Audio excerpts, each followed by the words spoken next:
बाबा साहब डॉक्टर अम्बेडकर कोई फैशन का नाम नहीं जो 6 महीना या 2 महीने में चेंज होता रहे। वो क्रांति का आगाज है, क्रांति का नाम है। राजनीति में ईवीएम में उनकी जान है।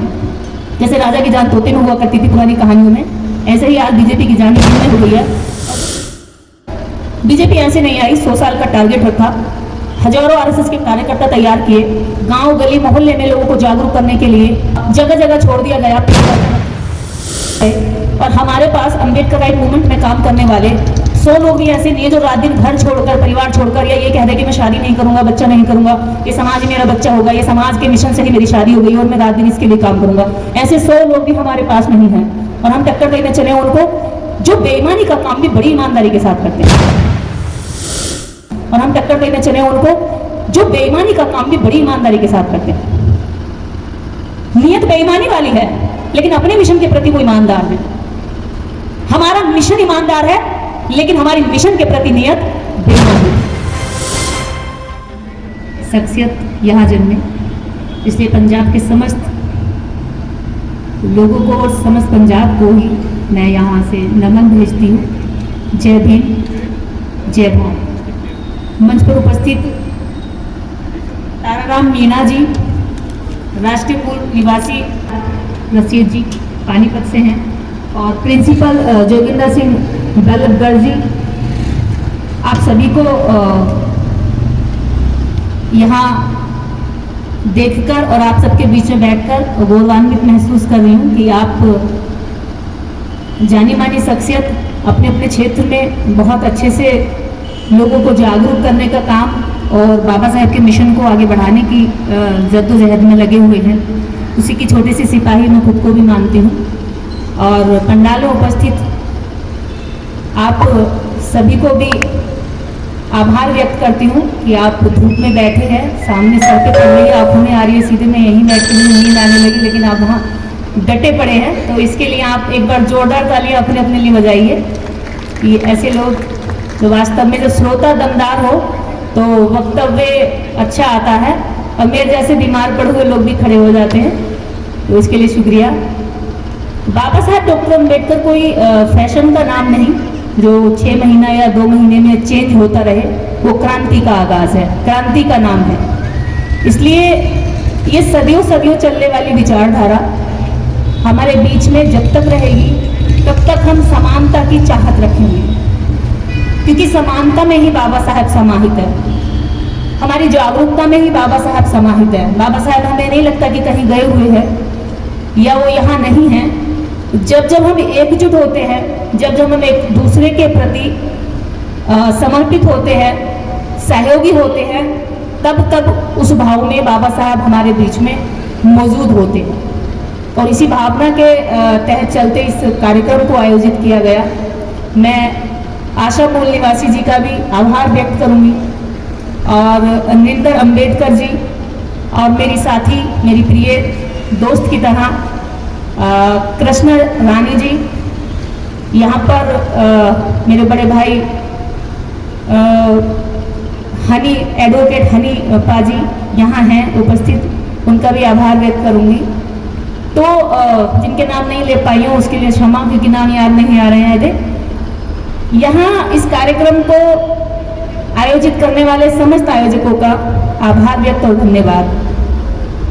बात करते हैं, मैं ईवीएम से शुरू करूंगी क्योंकि काफ़ी चीज़ों पर बोल चुके हैं, ईवीएम पर अभी रह गया है। हम ईवीएम बैन की बात करते हैं, लेकिन हम जनता करते हैं, हम वोटर लोग करते हैं। हम तो सब वोटर ही है ना यहाँ पर, हमारी किसी की भी यहाँ पार्टी नहीं है, ये अगला चुनाव लड़ने वाला हमारा यहाँ कोई प्रत्याशी नहीं है। हम वोटर तो बात करते हैं कि ईवीएम बैन होनी चाहिए, लेकिन राजनीतिक पार्टियां इस पर चुप रहती हैं। यदि पक्ष में बैठी पार्टी ईवीएम का गलत यूज कर रही है तो विपक्ष को इस पे जोरदार तरीके से विरोध करना चाहिए और मांग उठानी चाहिए।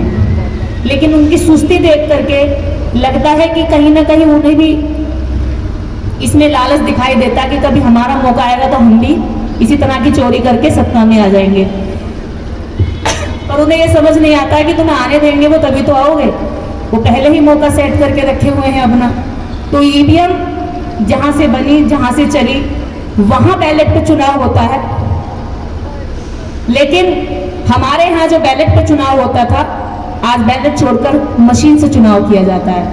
उसका उदाहरण जो फेरबदली होती है, सैकड़ों जगहों से वीडियो आती हैं, जहां मुस्लिम बहुल्य क्षेत्र होते हैं वहां पर उनकी सीटें निकल जाती हैं, क्योंकि वोटर वो उनका होता नहीं है, लेकिन फिर भी उनके प्रत्याशी जीत जाते हैं। इसका सीधा साधा आंकड़ा यही है कि उनकी ईवीएम जो है, राजनीति में ईवीएम में उनकी जान है। जैसे राजा की जान तोते में हुआ करती थी पुरानी कहानियों में, ऐसे ही आज बीजेपी की जान ईवीएम में हो गई है।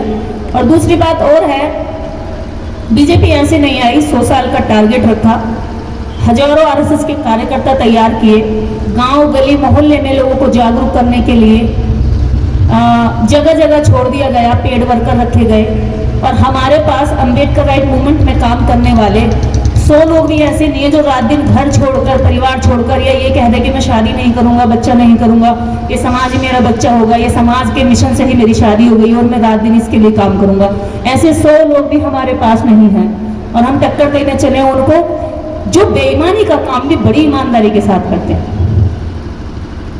नियत बेईमानी वाली है, लेकिन अपने मिशन के प्रति वो ईमानदार है। हमारा मिशन ईमानदार है, लेकिन हमारी मिशन के प्रति नियत बेईमान होती। फर्क है दोनों बातों में। उनका नालायक, अनपढ़, कूपढ़ लड़का भी, अपाहिज, एकदम नंगपना दिखाने वाला जो घरों में बहुओं पे नजर रखता हो, ऐसा भी वो हमारे समाज में पूजनीय हो जाता है। कमंडल लेकर निकल पड़ता है, लगा लेता है यहाँ पे धुनी, पहन लेता है वस्त्र, भगवान भला करेगा, बस इतनी बात से हम खुश हो जाते हैं और अपनी जेब से पूरे दिन का कमाया हुआ पैसा वहां डाल देते हैं। हमारे यहाँ का शिक्षित भी, आईएएस भी, बिजनेस पर्सन भी उनके बनाए हुए कुछ ढोंग पर माथा टेकने चला जाता है, जिसको वो तुमसे व्यापार करने के लिए बनाते हैं। हमें जागरण कराना आसान लगता है, लेकिन सामाजिक कार्यक्रम कराना बड़ा मुश्किल लगता है। हमें वैष्णो देवी की यात्रा करना बड़ा आसान लगता है, लेकिन घर के ही बाहर हो रहे सामाजिक कार्यक्रम में जाकर कुर्सी पर बैठना बड़ा मुश्किल लगता है। हमें चमत्कार देखना आसान लगता है, उसके इंतजार में पीढ़ी गुजर गई, दादा परदादा और लक्कड़ दादा अक्कड़ दादा पीछे मरते चले गए और मैं भी उसी कगार पर हूं। हमें चमत्कार देखने में बड़ा इंतजार करना पड़ता है, लेकिन फिर भी हम करते हैं। पर हम उस चमत्कार को नहीं देखते जो कई हजार वर्ष का चमत्कार, एड़ी रगड़कर मरने वाले झोपड़ी झुग्गियों में लोग, उनको आज ऐसी कुर्सियों पर बैठा दिया और मेरे जैसों को मंच पर ला दिया। बाबा साहब डॉक्टर अम्बेडकर का चमत्कार हम नहीं देखना चाहते।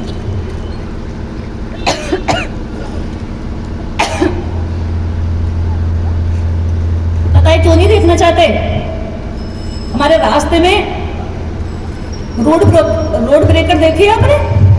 ब्रेकर होते हैं, गाड़ी तेज आती है तो ब्रेकर देखकर स्पीड कम हो जाती है। मैं आज कुछ साहित्यिक नहीं बोलूंगी, उन्हीं बातों पर चर्चा करेंगे जो जरूरी है। वो गाड़ी ब्रेकर देखकर रुक जाती है। जब उनको लगता है कि आप मूवमेंट में बहुत तेजी से जा रहे हैं, आगे बढ़ रहे हैं, तो वो आपके लिए ब्रेकर तैयार करते हैं। कौन से ब्रेकर? एक ब्रेकर यहाँ लगा है, धन धन सतगुरु, आगे सबका मालिक है, उसके आगे एक ब्रेकर और लगा है, तेरा ही सहारा, उसके आगे एक और मिलेगा, राधे मां, उसके आगे फिर एक और मिलेगा। लोगों को लगेगा कि इससे नहीं फंस रहा तो दूसरा ब्रेकर, दूसरे पे नहीं आ रहा तीसरे पे, तीसरा नहीं आ रहा चौथे पे, माता का जगराता, माता का भंडारा, जय भोले की, वैष्णो देवी की यात्रा। मतलब ये ब्रेकर हैं। कहां जाने से रोकते हैं आपको? यहां आने से रोकते हैं। और उन ब्रेकरों पर टक्कर खाते खाते खाते खाते आपकी उम्र गुजर जाती है और आपको पता भी नहीं चलता कि आप अपने बच्चों को भी उन्हीं ब्रेकरों पर ले जाकर पटक देते हैं। कारण हमें लगता है कि हमने जो मिशन सुना, जो बोला, वो हमारे बच्चों में बिना किसी काम के पहुंच गया। हमने महिलाओं में मिशन नहीं डाला, लेकिन उन्होंने पहचान लिया कि इन्होंने एक वर्ग को पूरा छोड़ दिया जो 50% है, और जिसके हाथ में हमारे बच्चे हैं, जिसके हाथ में हमारा फ्यूचर है, जिसके हाथ में हमारी नई पौध है, उसने सोचा कि इस पुरुष पे काम मत करो, इसके लिए तो और बहुत सारे तरीके हैं। जड़ को पकड़ो। यहां अंबेडकराइट मूवमेंट में पुरुष यहां से भाषण दे रहे होते हैं मनुवाद को कोसने के लिए, उसकी रीढ़ की हड्डी तोड़ने के लिए, और उन्हीं अंबेडकर राइट लोगों की पत्नियों को वो वहां जागरण में, कीर्तन में और सत्संग में सेवा दिलवा रहे होते। कैसे रीढ़ की हड्डी तोड़ दो? तुम्हारी रीढ़ की हड्डी तो खुद उनके हाथ में। भाषण से रीढ़ की हड्डी नहीं टूटेगी। अपनी तो पहले बचा लो, उनकी तो तुम बाद में तोड़ोगे। जब महिला मनोवादी हो गई, पाखंडी हो गई, आडंबरवादी हो गई, तो तुम बच्चे को रोक नहीं पाओगे किसी भी कीमत में, क्योंकि संस्कार सुबह से शाम तक मां देती है बच्चे को। आप अगर बड़े होकर उसे समझाएंगे तो आपको टाइम लगेगा। हम फिर कह रहे हैं, अगर अंबेडकर राइट मूवमेंट को जमीन से और जरूरी तरीके से अगर आपको लगता है कि ये मिशन पहुंचना चाहिए, तो अपने घर की महिलाओं में लेकर जाओ। आपने अगर एक महिला को समझा दिया, सबने अपनी अपनी महिला को समझा दिया, तो हर घर में कैडर खुद हो रहा होगा। हमें इन सभाओं की ज्यादा मेहनत करनी नहीं पड़ेगी।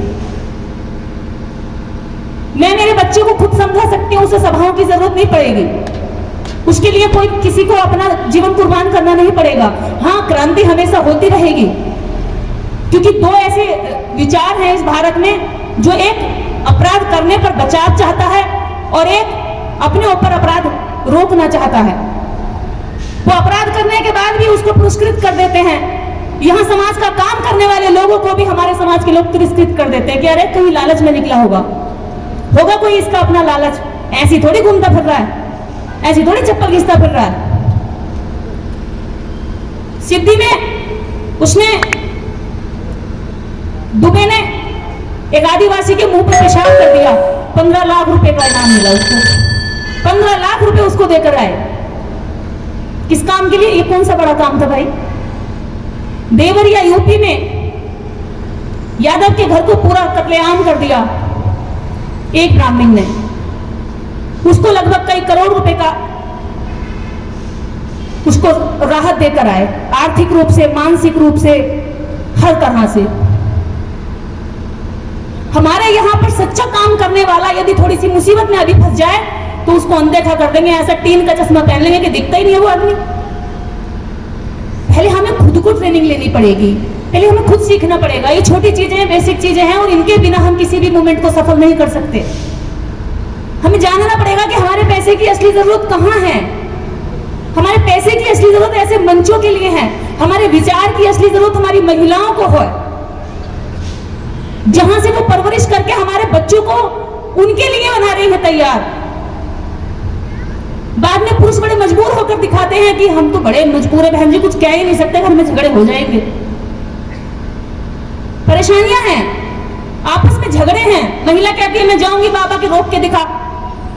पति कहता कि नहीं मेरी माँ है घर में बीमार, उसकी सेवा कर ले। कि नहीं मैं तो बाबा की करूंगी, क्योंकि तेरी माँ की सेवा करके तो मुझे कुछ पुण्य मिलना नहीं है, बाबा के पैर दबा के मिलना है। बाबा के यहाँ पे मैं घास भी छील दूंगी, बाबा के यहाँ मैं फावड़ा भी चला दूंगी, बाबा के पैर भी दबा दूंगी, लेकिन तेरी माँ का सर भी नहीं दबाऊंगी। क्यों? क्योंकि उन्हें बता दिया गया कि यहाँ करने से पुण्य मिलता और वहां कुछ भी करने से नहीं मिलता है। जबकि सास की सेवा करने से पूरी संपत्ति मिल गई, उसकी सेवा करने से भले उसने कोई ईंट न दी हो, लेकिन वहां सेवा करती हैं। कारण कि इनको बताया नहीं है कि तुम्हारी असली सेवा की जरूरत कहां है, तुम्हारा असली मूवमेंट कहां है, तुम्हारे बच्चों की सुरक्षा कहां है, उनका सम्मान कहां है। हमें हमारे लोगों की कदर करनी चाहिए, हमें हमारे मूवमेंट की रिस्पेक्ट करनी चाहिए। हम सच्चाई को भी इतना डर के बोलते हैं बिना कॉन्फिडेंस के कि सामने वाला दुश्मन हम पर हावी हो जाता है, और वो झूठ को भी डंके की चोट पर बार बार बोलते हैं इतने कॉन्फिडेंस के साथ कि हमारे आदमी को घबरा के और डरा के पीछे कर देता है। अपनी बात रखना सीखिए, अपना मुंह खोलना सीखिए, बोलना सीखिए, अपने अधिकारों के हिसाब लेना सीखिए। अगर हक हकूक का हिसाब नहीं लोगे तो ये पूरी गुलाम मानी जाएगी, इसको छीन लिया जाएगा। और वो ये सोच चुके हैं कि ये समाज तो ऐसा ही है, इसका कुछ भी छीन लो। पहले सुई चुका कर देख रहे और बाद में बहुत सारा छीन कर ले जाते हैं। संविधान पर लगातार हमला कर करके शुरू में उन्होंने चेक किया था कि कोई सड़क छाप फिरतियां जला रहा, फिर कोई और जला रहा, कोई उनको पागल कहकर छोड़ दिया गया। लेकिन उसके बाद सरकार में बैठे हुए लोग इस बात को कहने लगे, क्योंकि उन्हें पता था कि इनका कोई रिएक्शन नहीं आया। हम जैसे लोगों ने उसमें आंदोलन किया, हमें जेल हुई कि संविधान को क्यों छुआ, लेकिन उसकी किसी पर आवाज तक नहीं गई। वो हम तब चिल्ला रहे थे, 2018 की बात है, लेकिन तब ज्यादा सीरियस नहीं लिया। उसके बाद में जब एक साथ चीजों को देखा गया तो लोगों में फड़फड़ाहट फैली कि संविधान बचाना चाहिए, और आज उसके नतीजे हैं, गली मोहल्ले जिले और स्टेट में ये कार्यक्रम हो रहे हैं। अच्छी बात है, लेकिन हम जब जागते हैं, जब हमारे ऊपर से कोई चादर उठा के भाग जाता है और एक बाल्टी पानी फेंक जाता है, तब हमारी आंख खुलती है। उससे पहले हमें लगता है अभी तो बहुत बढ़िया चल रहा है। सपनों की दुनिया से निकलना पड़ेगा। बाबा साहब डॉक्टर अम्बेडकर की कुर्बानियों को यूं जाया ना जाने दो, क्योंकि उन्होंने इसलिए कुर्बानियां नहीं दी थी कि ये समाज बैठा रहे, सोता रहे। इसलिए दी थी कि ये समाज इन कुर्बानियों के चलते जितना मैंने दिया इसके आगे ये बढ़ाए। हमने बढ़ाया कुछ नहीं है, जो वो देकर गए थे वो हमने खत्म किया है। वो संविधान से नफरत नहीं करते, संविधान तो इससे पहले भी था मनुस्मृति का, उसे क्यों मोहब्बत करते हैं? उस संविधान के आर्टिकल 14 से नफरत करते हैं, आर्टिकल 19 से नफरत करते हैं, आर्टिकल 21 से नफरत करते हैं। क्यों? क्योंकि तुम्हें समानता का अधिकार देता है, तुम्हें जीवन जीने का अधिकार देता है। पहले तुम्हारी भूस की झोपड़ियों को फूंक कर, मारकर तुम्हारे कंकाल मिल जाते थे, कोई कार्रवाई नहीं होती थी। पहले तुम्हें शिक्षा के लिए दरवाजे नहीं खुले होते थे और तुम दरवाजों के अंदर जाने की हिम्मत भी नहीं करते थे, इसलिए उन्हें वो पहला वाला संविधान अच्छा लगता था। आज तुम स्कूलों के अंदर जाने लगे हो, अपनी कॉलेज और यूनिवर्सिटी बनाने लगे हो, इसलिए वो तुम्हें पसंद नहीं करते। संविधान से दिक्कत नहीं है, संविधान के कुछ आर्टिकल उनकी नजर में उन्हें चुभते हैं, जो आर्टिकल हमें उनके बराबर में खड़ा होने की और बोलने की जो आजादी देते हैं, वो उनके लिए चुभन का काम। और उनको लगातार धीरे धीरे धीरे धीरे वो आरक्षण से नफरत करते हैं। खुद ईडब्ल्यूएस का 10% लेते हैं। बहुत सारे लोग आपके सामने मिलते होंगे कहते हुए कि अब आर्थिक आधार पर आरक्षण होना चाहिए, जातीय आधार पर नहीं होना चाहिए। तो उन लोगों को जवाब देना कि जब जातियां खत्म हो गई और जातीय आधार पर आरक्षण नहीं होना चाहिए, तो ठीक है, कल से तुम पूजा पाठ छोड़ करके गटर साफ करना शुरू कर दो, क्योंकि कर्म के आधार पर जातियां थी ना। तो कर्म सबसे बड़ा है, तो फिर तुम पूजा क्यों करते हो भैया? तुम अगर दारू पीकर आ रहे हो तो तुम फिर भी पंडित जी, हम सूट बूट पहन करके और शिक्षा दीक्षा लेकर आ रहे हैं, तो तब भी हम चमार जी, चूड़े जी चमार जी नहीं बन सकते। क्यों? हमारे नाम के पीछे जी क्यों नहीं लगता? क्योंकि तुम अभी तक हमें बोलते होगे एरे, एबे, ओबे, बे, रे, इससे हमें संबोधित करते हैं। तो तुम्हारी अब आदत में नहीं है कि तुम हमें जी बोलो। पर भारतीय संविधान ने कहा कि नहीं, यहां अपमानित नहीं कर सकते, जाति सूचक शब्द नहीं बोल सकते, गाली नहीं दे सकते। तो उनका जो भड़ास है वो अंदर रहती है, दबते हैं, घुटते हैं, उन्हें लगता है कि हम खुलकर नहीं जी पा रहे हैं। इस संविधान की वजह से वो उस तरह से नहीं जी पा रहे जिस तरह से वो जीना चाहते हैं। वास्तव में उनके साथ अन्याय हुआ है, इसमें कोई दोष नहीं है। उनके अपने रहबर ने उनके लिए बहुत बढ़िया लिखा था, लेकिन आपके रहबर ने आपके लिए भी बहुत बढ़िया लिखा। पर अफसोस कि हम उसे पहचान नहीं पाए, धीरे धीरे खत्म हो रहा है या उस पर खतरा हो रहा है। तो ये हमारी जिम्मेदारी है कि हम मकान बाद में बनाएं, पहले संविधान बचाएं। अगर संविधान नहीं रहा तो बने बनाए मकान छिन जाएंगे, संविधान नहीं रहा तो संपत्ति छिन जाएगी, सम्मान छिन जाएगा, बच्चों का भविष्य छिन जाएगा। अगर ये नहीं रहा तो इन ईंटों के महल बनाने का कोई मकसद नहीं है, कोई फायदा नहीं है। और लुटने वाले जो हैं, सबसे पहले वो लुटेंगे जिन्होंने संपत्ति जोड़ रखी है, सबसे पहले वो लूटेंगे जिन्हें लगता है कि हम एमपी बन गए, एमएलए बन गए, सरकारी आवास और निवास मिल गए हैं, नौकर चाकर मिल गए, बड़े बड़े बंगले और गाड़ियां मिल गए, सबसे पहले वो लूटेंगे। क्योंकि जो भूखा नंगा है उससे क्या लूटेंगे? वो तो पहले भी सड़क पर था, अब भी सड़क पे है। लूटेगा वो जिसके पास है, डंडा मार मार के घरों से भगाया जाएगा, उनकी बीवियों को भी नहीं छोड़ा जाएगा, उनके बच्चों पे भी कब्जा किया जाएगा। वो आंख खोल के, कान खोल के इस बात को समझ लें कि सबसे पहले वो लूटेंगे जो आज लुटवाने की साजिश में शामिल होकर उधर बैठे हुए।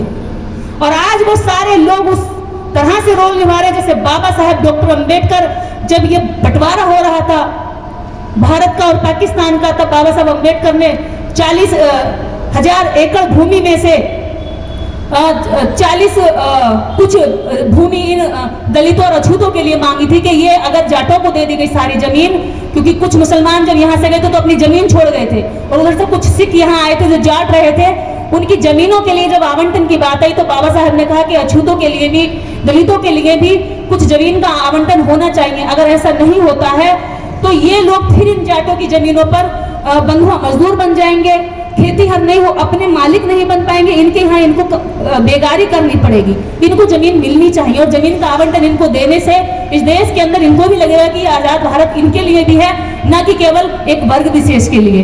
तो इस आवंटन के लिए बाबा साहब अम्बेडकर जोरदार तरीके से उस समय पैरवी कर रहे थे और जाटों के नेताओं ने धमकी दे दी पंडित जवाहरलाल नेहरू को कि यदि आप जाटों को ये भूमि नहीं देते हैं पूरी की पूरी तो ये जाट चोरी करेंगे, चकारी करेंगे, सड़कों पर रक्तपात होगा, इसलिए इनको दे दो जमीन वरना मैं इन्हें रोक नहीं पाऊंगा। इस तरह की धमकियां दे देकर के पूरी जमीन हड़प ली।